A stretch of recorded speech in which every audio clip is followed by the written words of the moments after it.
പരാജയത്തിന്റെ കാര്യമൊക്കെ അവിടെ നിൽക്കട്ടെ. എനിക്ക് നരിയോട് ഇപ്പൊ പറയാനുള്ളത് മറ്റൊരു കാര്യമാ. ഐശ്വര്യയെക്കുറിച്ച് കൂടുതൽ വിവരങ്ങൾ അറിയാൻ ഞാൻ ഒരു ഡിറ്റക്റ്റീവിനെ ഏർപ്പാടാക്കിയിട്ടുണ്ടായിരുന്നു.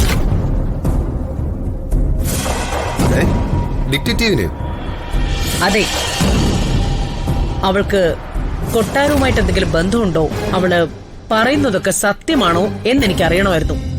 ഓ, അപ്പൊ ഒറ്റക്കേറ് തേടാനും അറിയാം. നരി, ഐശ്വര്യയെക്കുറിച്ചുള്ള എല്ലാ രേഖകളുമായി എന്റെ അടുത്തേക്ക് പുറപ്പെട്ടു എന്ന് എന്നോട് പറഞ്ഞ അവൾ ഇതുവരെയും എന്റെ അടുത്ത് എത്തിയിട്ടില്ല. അവൾക്ക് പിന്നെ എന്താ സംഭവിച്ചത്? എവിടെയാ അവള്? ഒരെത്തും പിടിയും കിട്ടുന്നില്ല. മരുമകളുടെ രഹസ്യ വിവരങ്ങൾ അറിയാൻ രമാദേവി രഹസ്യമായി ഏർപ്പെടുത്തിയ വനിതാ ഡിറ്റക്റ്റീവ് ഒളിവിൽ. ഒരു പത്രവാർത്തയ്ക്ക് സ്കോപ്പുണ്ട്. ഒരു കാര്യം ഉറപ്പാ, രമചേച്ചിയുടെ മരുമകൾക്ക് എന്തോ ഒളിപ്പിക്കാനുണ്ട്. ഒളിപ്പിക്കാനുണ്ടെന്ന കാര്യം അരിയാഹാരം കഴിക്കുന്ന ആർക്കും മനസ്സിലാവുമല്ലോ. അല്ലെങ്കിൽ തെളിവുമായി പുറപ്പെട്ട ആ ഡിറ്റക്റ്റീവിനെ പാതി വഴിയില് കാണാതാവില്ല. നരി, ഇതിനിടയിൽ ആരോ കളിക്കുന്നുണ്ട്. കരുക്കൾ നീക്കി പരിചയമുള്ള ഒരാള്. അതിനുള്ള ഒരു സാധ്യത കാണുന്നില്ല. ആ ലേഡി ഡിറ്റക്റ്റീവ് അക്രമത്തിനിരയായി എന്നറിഞ്ഞ് ഞാൻ ഹോസ്പിറ്റലിൽ ചെന്നപ്പോ അവളെ അവിടുന്ന് മാറ്റിയിരിക്കുന്നു. അതിന്ന് ഒരു കാര്യം വ്യക്തം, എന്റെ നീക്കങ്ങൾ അറിയാവുന്ന ആരോ ആണ് ഇതിന്റെയൊക്കെ പിന്നിൽ. ഇപ്പോ അയാളെ തേടിയാണ് ഞാൻ നടക്കുന്നത്. അത് തൽക്കാലത്തേക്ക് മാറ്റിവെക്ക് രമേച്ചി. ആ ശിവദാസന്റെ കാര്യത്തില് ഒരിക്കൽ കൂടി ആലോചിച്ചിട്ട് വേണം കാര്യങ്ങൾ നീക്കാൻ. ഓ, ഞാൻ കരുതി കോടതി രാത്രിയിലാ കൂടുന്നേന്ന്. ഇയാൾക്ക് മാത്രമല്ല, കോടതി എപ്പോഴാ കൂടുന്നെന്നും പിരിയുന്നെന്നും ഞങ്ങൾക്കും അറിയാം. അടുത്തിരിക്കുന്ന ആളിന്റെ ഉത്തരക്കടലാസ് കോപ്പി അടിച്ച് ജയിച്ചിട്ടേ ഒരാളുടെ ഗമ കണ്ട ജഡ്ജിയാണെന്ന് തോന്നും. എന്റെ അമ്മോ, ഒന്നുമില്ലേലും തള്ളിന് ഒരു കുറവുമില്ല. അതെ, കോപ്പി അടിച്ചിട്ട് മുട്ടയിട്ട ആളല്ലേ താൻ. അപ്പൊ കൂടുതലൊന്നും പറയണ്ട.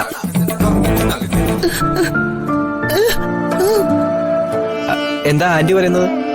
കുറച്ചു നേരം കൊണ്ട് അമ്മ കൂടെ വരണമെന്ന് പറഞ്ഞോണ്ടിരിക്കുക. അമ്മയെ കൊണ്ടുപോയി ചിലപ്പോ ശരിയാവത്തില്ല. അച്ഛനും അമ്മയും അവിടെ സീനായിരിക്കും. വരട്ടോ, ആന്റി ഒന്ന് അച്ഛനെ കാണട്ടെ. ആന്റിയെ കൂടി കുടിക്കോ?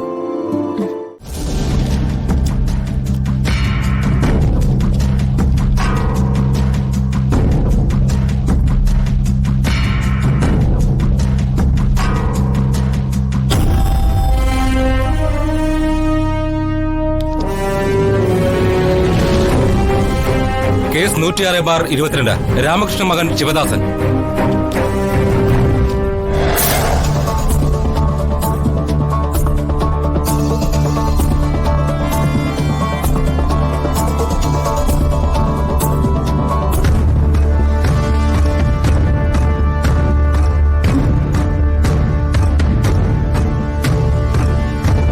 ഐശ്വര്യത്തെ ഇതുവരെ എത്തിയിട്ടില്ല.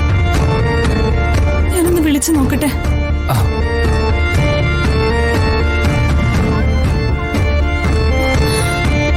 Phone switch ഓഫാ.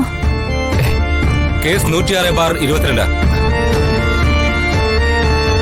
കോടതിയാ, അകത്തേക്ക് കയറുമ്പോ ഫോൺ സ്വിച്ച് ഓഫ് ചെയ്ത് വെക്കണം.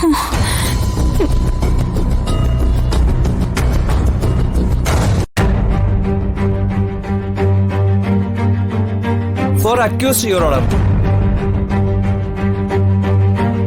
പ്രതിയെന്ന് സംശയിക്കുന്ന എന്റെ കക്ഷി ശിവദാസൻ തികച്ചും നിരപരാധിയാണെന്നും കൊട്ടാരത്തിനോടും കൊല ചെയ്യപ്പെട്ട തമ്പുരാനോടും തമ്പുരാട്ടിയോടും കൂറു പുലർത്തിയിരുന്ന ആളാണെന്നും ഒരിക്കൽ കൂടി ഞാൻ ബഹുമാനപ്പെട്ട കോടതിയെ അറിയിക്കുകയാണ്. 1000 കുറ്റവാളികൾ രക്ഷപ്പെട്ടാലും ഒരു നിരപരാധി പോലും ശിക്ഷിക്കപ്പെടരുത് എന്നത് ഇന്ത്യൻ നീതിന്യായ വ്യവസ്ഥയുടെ അടിസ്ഥാന തത്വമാകയാൽ എന്റെ കക്ഷി ശിവദാസന് ബെയിൽ അനുവദിക്കണമെന്ന് കോടതിയോട് ഞാൻ അപേക്ഷിക്കുന്നു.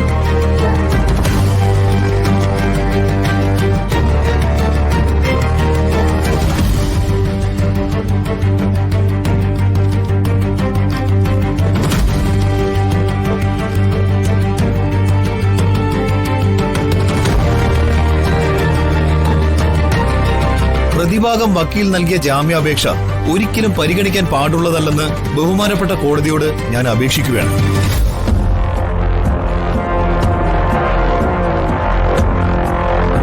നിരപരാധികൾ ശിക്ഷിക്കപ്പെടാതിരിക്കണം.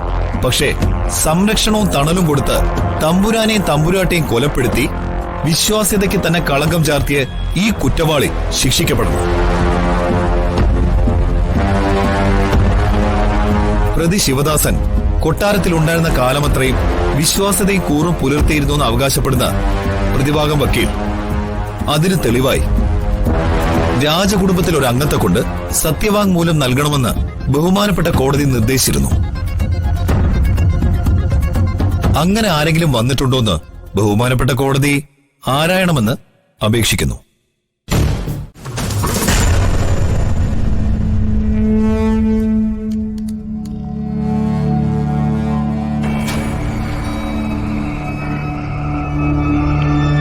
ഒബ്ജക്ഷൻ ഓവർറൂൾഡ്. ഈ നിൽക്കുന്ന ശിവദാസന് പലതവണ കൊട്ടാരത്തിൽ നിന്നും താക്കീത് കൊടുത്ത ആളാ.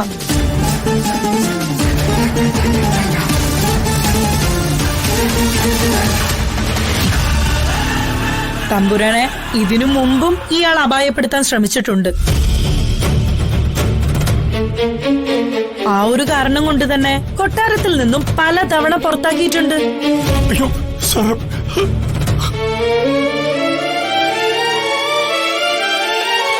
രാജകുടുംബാംഗമായ ഐശ്വര്യലക്ഷ്മി കൊട്ടാരത്തിൽ നടന്ന തീപിടുത്തത്തിനും മരണത്തിനും കാരണക്കാരൻ ശിവദാസനാണെന്ന് വിശ്വസിക്കുന്നുണ്ടോ?